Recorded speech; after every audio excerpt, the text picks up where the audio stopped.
दोस्तों ये कहानी ऐसी योद्धा की है जिससे सारा संसार, दानव देवता भी कांपते थे। 21 बार पूरे वंश यानी क्षत्रिय वंश को खत्म कर दिया।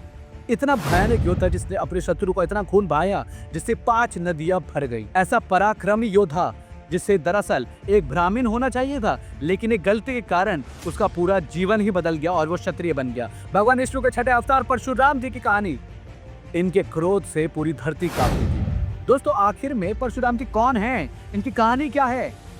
सब राम भगवान श्री कृष्ण को तो जानते हैं, लेकिन छठे अवतार को क्यों कोई लोग नहीं जानते? उनके बारे में बस इतना जानते हैं कि परशुराम जी परशु लेके घूमते थे और वो क्षत्रियों से नफरत करते थे, लेकिन उनकी कहानी क्या थी?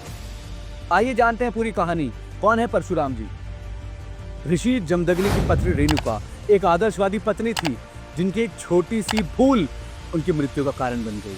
दोस्तों एक बार नदी से जल आ रही थी तो उनका मन एक गंधर्व की ओर आकर्षित हो गया। पराय पुरुष को देख के उनके मन में काम वासना जाग गई, जिससे उनकी पवित्रता ही भंग हो गई। और जब वो लौटती हैं उनके पति ऋषि जमदग्नि को यह आभास हो जाता है।